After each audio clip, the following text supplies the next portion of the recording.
नमस्कार, जोहार। मेरा नाम है जितेंद्र और आप देख रहे हैं जेडी मीडिया। चलिए जानते हैं झारखंड की 25 बड़ी खबरों को।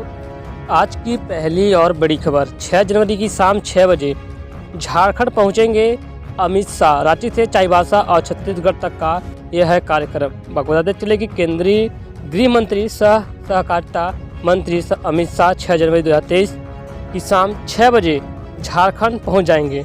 बीएसएफ के विशेष विमान से अमित शाह शाम 6 बजे रांची स्थित बिरसा मुंडा एयरपोर्ट पर लैंड करेंगे। यहाँ से वह सीधे रेडिसन ब्लू होटल चले जाएंगे। यहाँ से सुबह सड़क मार्ग से एयरपोर्ट पहुँचेंगे। बीएसएफ के हेलीकॉप्टर से गृह मंत्री यहाँ से पश्चिमी सिंहभूम के जिला मुख्यालय चाईबासा चले जाएंगे। बागबानी मिशन योजना के तहत किसानों को बांट दी रद्दी प्रजनन यूनिट, हड़प लिए करोड़ों रुपए। झारखंड सरकार द्वारा संचालित बागवानी मिशन योजना में आपूर्तिकर्ताओं ने किसानों को मुफ्त में रद्दी प्रिवेजन यूनिट बांट दी। योजना के तहत एक यूनिट की लागत 2 लाख रुपए थी। इसमें से 1 लाख रुपए किसान से लेने थे। 1 लाख रुपए राज्य सरकार से बतौर अनुदान मिलता था, लेकिन आपूर्तिकर्ताओं द्वारा किसान को 2 लाख की जगह 25,000 रुपये से भी कम लागत की रद्दी प्रिवेजन यूनिट बांट दी गई। किसानों ने इस यूनिट को मुफ्त में भी महंगा बताया। किसानों का कहना है कि इस यूनिट की कीमत अधिकतम 25,000 रुपये होगी। पिछले 5 साल में इस स्कीम में से संचालन पर करीब 18 करोड़ रुपए खर्च किए गए। बताते रहे कि जिलों के करीब 1 दर्जन लाभुकों से इस योजना की जानकारी ली। उनका कहना था कि मुफ्त में उनको यह सामान दिया गया है। कई किसानों ने कहा कि कुछ दिनों के बाद ही यह यूनिट खराब हो गई। माओवादी मिसिर बेसरा और आनंद दा दस्ते के 8 नक्सलियों ने किया सरेंडर। बचले की सेंट्रल कमेटी के सदस्य व हार्डकोर नक्सली मिसिर बेसरा और आनंद दा के दस्ते में शामिल 3 महिला सहित 8 नक्सलियों ने बुधवार को रांची के जोनल आईजी पंकज कंबोज के कार्यालय में सरेंडर कर दिया। इस मौके पर आईजी अभियान सह प्रवक्ता एवी होमकर ने उनके सरेंडर के संबंध में आधिकारिक घोषणा की। आईजी अभियान ने बताया कि झारखंड सरकार ने राज्य को नक्सल मुक्त बनाने का संकल्प लिया है। तो वहीं अगली बड़ी खबर के आ रही है, झारखंड हाईकोर्ट ने जज में फंसे जाम में यातायात एसपी तलब। बचले के झारखंड हाईकोर्ट ने बुधवार की सुबह हाईकोर्ट के आसपास की सड़कों पर ट्रैफिक जाम को गंभीरता से लिया है।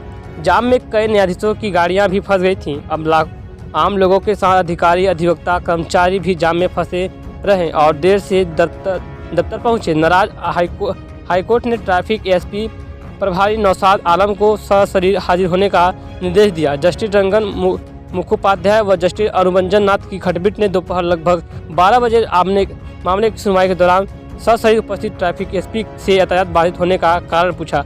साथ ही कहा कि इससे लोगों को काफ़ी परेशानी हुई। कई लोग समय पर अपने गंतव्य पर नहीं पहुंच पाए।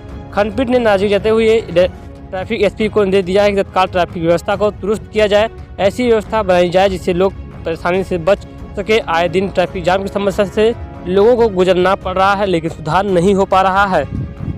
तो वहीं समेत शिखर मामले पर केंद्र ने झारखंड सरकार को लिखा पत्र, कहा अधिसूचना में संशोधन कर भेजे अनुशंसा।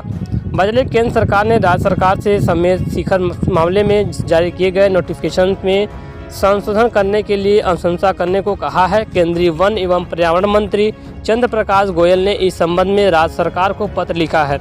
राज्य सरकार को पत्र लिखा गया है। राज्य के पत्र में कहा गया है कि राज्य सरकार द्वारा भेजी गई अनुशंसा के आलोक में केंद्रीय वन एवं पर्यावरण मंत्रालय ने पारसनाथ अभयारण्य को इनको सेंसिटिव जोन घोषित किया था। इसके लिए 2 अगस्त 2019 को एक गजट SO 2795 में प्रकाशित किया गया था। गजट प्रकाशित होने के बाद से जैन समुदाय व अन्य द्वारा ज्ञापन दिया गया। इसमें यह कहा गया था कि पारसनाथ अभयारण्य जैन समुदाय का पवित्र तीर्थस्थल है। यहाँ इको टूरिज्म की गतिविधियों से जुड़े विकास कार्य किए गए हैं, जिससे जैन समुदाय की धार्मिक भावनाएं आहत हुई हैं। जैन समुदाय की ओर से सौंपे गए ज्ञापन में पारसनाथ को इको सेंसिटिव जोन घोषित किए गए फैसले पर पुनः विचार करने की मांग की गई है। मंत्रालय को इससे संबंधित और भी ज्ञापन मिले हैं। इन ज्ञापनों को राज्य सरकार के पास भेजा जा रहा है। बचले के JPSC ने कट ऑफ मार्क्स किया जारी। किस कैटेगरी का कितना रहा? बचले के JPSC के ने 7वीं से 10वीं सिविल सेवा मुख्य परीक्षा का कट ऑफ मार्क्स आखिरकार 8 माह बाद जारी कर दिया। आयोग द्वारा मुख्य परीक्षा का रिजल्ट 31 मई 2022 को जारी किया गया था। जारी कट ऑफ मार्क्स के अनुसार अनारक्षित EBC, BC और EWS कैटेगरी का कट ऑफ मार्क्स एक समान 532 रहा। वहीं SC/ST का कट ऑफ मार्क्स 479 और SC का कट ऑफ मार्क्स 515 रहा। वजह कि बीजेपी ने शुरू की लोकसभा चुनाव 2022 की 24 की तैयारी, चिन्हित की कमजोर सीटें, लेकिन इन इलाकों में राह मुश्किल देखने को मिल रही है। पता चले कि भाजपा ने आने वाले लोकसभा चुनाव में यूपीए फोल्डर की मजबूत सीट पर सेंधबाजी की रणनीति बनाई है। देश भर में भाजपा ने पहले चरण में 144 सीटों को कमजोर सीट के रूप में चिन्हित किया था। बिहार में गठबंधन टूटने के बाद 20 सीट बढ़ गई। पूरे देश में भाजपा ने ऐसे 160 सीटों को चिन्हित किया है, जिसमें झारखंड की चाईबासा और राजमहल की सीट है।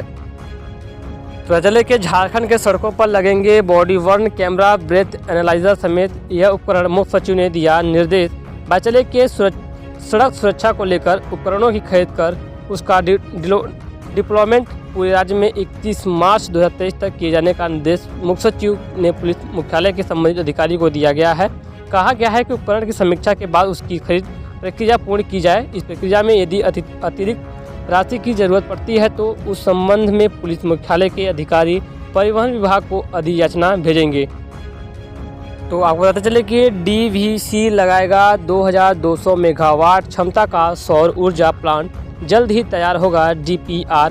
पता चले कि DVC अपने कमांड एरिया में 2200 मेगावाट क्षमता का सौर ऊर्जा प्लांट लगाएगा। यह कमांड एरिया के अलग अलग इलाकों में लगाए जाएंगे। इसका DPR भी तैयार कर लिया गया है। DVC के सूत्रों ने बताया कि 2000 मेगावाट का फ्लोटिंग सोलर प्लांट लगाया जाएगा, जिसमें मैथन, तिलैया और पंचेत डैम में 600 मेगावाट की क्षमता का फ्लोटिंग सोलर पावर प्लांट लगाया जाएगा। झारखंड में अभी कोहरे से नहीं मिलेगी राहत, हल्की बारिश की भी संभावनाएं जताई जा रही हैं। आपको बता चले कि झारखंड में कोहरे से फिलहाल राहत नहीं मिलेगी। हालांकि सुबह में कोहरा रहेगा, लेकिन बाद में आसमान साफ होने पर कोहरे से कुछ हद तक राहत मिलेगी। बचले के वहीं राज्य के उत्तर पश्चिमी क्षेत्र में हल्की बूंदाबांदी होने का भी अनुमान लगाया गया है। कोहरे के कारण ठंड बढ़ने की संभावना है, इस कारण लोगों से सतर्क रहने की अपील की गई है। दूसरी ओर कई ट्रेनें रद्द हुई हैं। तो वहीं अगली बड़ी खबर निकल के आ रही है, सस्पेंड IAS पूजा सिंघल आज छोड़ सकती हैं झारखंड, 228 दिन बाद जेल से निकली बाहर। बाचले के निलंबित IAS पूजा सिंघल 228 दिन के बाद जमानत पर 4 जनवरी 2023 को रांची के होटवा स्थित बिरसा मुंडा सेंट्रल जेल से बाहर निकली। सुप्रीम कोर्ट ने झारखंड में नहीं रहने की शर्त पर उन्हें 1 महीने की जमानत दी है। उन्हें लेने के लिए उनके पति अभिषेक झा जेल पहुंचे थे। सुप्रीम कोर्ट ने उन्हें झारखंड से बाहर बेटी के इलाज के लिए गुड़गांव, दिल्ली NCR तथा मुंबई में रहने की शर्त पर जमानत दी है। इस दौरान सिर्फ केस की सुनवाई के दौरान रांची जाने की अनुमति दी है। तो वहीं बात कर ले कोरोना अपडेट को लेकर के, तो कोरोना की रोकथाम को लेकर रेलवे अलर्ट, कर्मियों को बूस्टर डोज और मास्क लगाकर काम करने आने का दिया गया है निर्देश। बचले कि कोरोना के बढ़ते मामले को लेकर रेलवे ने गाइडलाइन जारी की है। DRM AJ राठौर ने सभी कर्मचारियों को बूस्टर डोज लेने और ड्यूटी पर मास्क लगाकर आने का आदेश जारी किया है। साथ ही वैक्सीन टेस्टिंग और ट्रैकिंग का काम भी केंद्रीय स्वास्थ्य मंत्रालय द्वारा जारी गाइडलाइन पर करने को कहा गया है। इसके साथ ही रेलवे की चिकित्सा व्यवस्था को दुरुस्त करने और संदिग्ध का नमूना जीनोम सीक्वेंस के लिए लेबोरेटरी भेजने को कहा गया है। इसके अलावा जिला स्वास्थ्य विभाग से समन्वय बनाकर विदेशों से आने वालों की जांच सुनिश्चित कराने का भी निर्देश दिया गया है। तो वहीं आपको बताते चले कि झारखंड में 2 कोरोना संक्रमित पाए गए हैं। कोरोना की रोकथाम को लेकर झारखंड सरकार भी काफ़ी अलर्ट है। स्वास्थ्य विभाग द्वारा लगातार इस पर निगरानी बनाए हुए हैं। वर्तमान में राज्य में एक्टिव केस की संख्या 2 है। इससे पहले 3 कोरोना संक्रमित मिले थे, जिसमें से खूंटी जिला के 2 संक्रमितों में से 1 संक्रमित स्वस्थ हुए।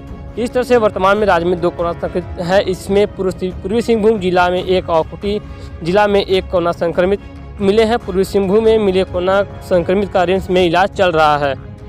तो हिमाचल के शिखर जी पर्यटक स्थल घोषित किए जाने के खिलाफ गिरिडीह में निकला मौन जुलूस।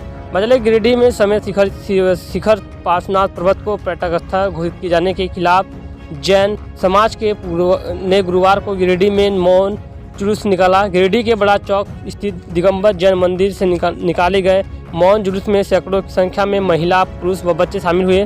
रांची, रामगढ़, हजारीबाग, कोडरमा, बोकारो समेत विभिन्न जिलों में से पहुंचे जैन समाज के लोगों जैन मंदिर से हाथों में तख्ती लेकर निकले, जिसमें RSS, विहिप, Bajrang Dal, Giridih chamber of commerce, Sikh समाज के साथ साथ अन्य संगठनों के कार्यकर्ता व पदाधिकारी भी शामिल हुए। तो चले कि नए डीजीपी के लिए यूपीएससी की बैठक आज 7 नाम पर होगी चर्चा। बचले कि झारखंड में नए डीजीपी को लेकर कवायद तेज हो गई है। इसको लेकर गुरुवार को दिल्ली में यूपीएससी की बैठक होगी। इसमें नए डीजीपी के लिए 3 नामों पर अंतिम निर्णय लिए जाएंगे। झारखंड से इस बैठक में भाग लेने के लिए मुख्य सचिव सुखदेव सिंह और डीजीपी नीरज सिन्हा बुधवार को दिल्ली पहुंच गए हैं। बैठक में 7 आईपीएस अफसरों के नामों पर विचार किया जाएगा। डीजीपी नीरज सिन्हा का कार्यकाल 11 फरवरी 2023 को समाप्त हो रहा है। तो वहीं अगली बड़ी जानकारी है, मंदार से आज शुरू होगी भारत जोड़ो उप यात्रा। झारखंड प्रदेश कांग्रेस अध्यक्ष होंगे शामिल। दरअसल की रांची बिहार प्रदेश कांग्रेस कमेटी की ओर से आहूत भारत जोड़ो उप यात्रा 5 जनवरी को बांका जिले के मंदार से शुरू होगी। इसका उद्घाटन अखिल भारतीय कांग्रेस कमेटी के अध्यक्ष मल्लिकार्जुन खड़गे करेंगे। यात्रा में प्रदेश कांग्रेस अध्यक्ष राजेश ठाकुर, कृषि मंत्री बादल पत्रलेख, विधायक प्रदीप यादव, विधायक दीपिका पांडे समेत कई कार्यकर्ता शामिल होंगे। प्रदेश प्रवक्ता सतीश पॉल मुंजनी ने कहा कि राहुल गांधी के नेतृत्व में भारत जोड़ो यात्रा कन्याकुमारी से प्रारंभ हुई। अब तक लगभग 3000 किलोमीटर का सफर तय हो चुका है। जिले के धनबाद में आज से पुराना बाजार में टोटो ऑटो की एंट्री पर रोक लगा दी गई है। धनबाद में 5 जनवरी से पुराना बाजार में टोटो ऑटो की एंट्री नहीं हो गई। जिला प्रशासन ने पुराना बाजार रूट में चलने वाले टोटो का रूट चार्ट तय कर दिया है। मनईडाट, टिकियापाड़ा व रेलवे सिनेमा रोड से बाजार में एंट्री करने वाले सभी ऑटो व टोटो के एंट्री पर रोक लगा दी गई है। अब आईओसी के पुराने डिपो के बगल में से स्टेशन रोड पश्चिम की तरफ से ऑटो टोटो चलेंगी, जो telephone exchange road Howrah motor होते हुए लौटेंगी। दोस्तों फिलहाल खबरों में बस इतना ही। यही थी कुछ आज की तमाम बड़ी खबरें जो कि झारखंड से आ रही थी। तो ऐसी खबर पाने के लिए हमारे चैनल को सब्सक्राइब करिएगा। वीडियो पसंद आए तो वीडियो को लाइक जरूर कीजिएगा। वीडियो को शेयर करना ना भूलिएगा। फिर मिलते हैं नए खबर साथ, बने रहें जेडी मीडिया के साथ। जय हिंद, वंदे मातरम।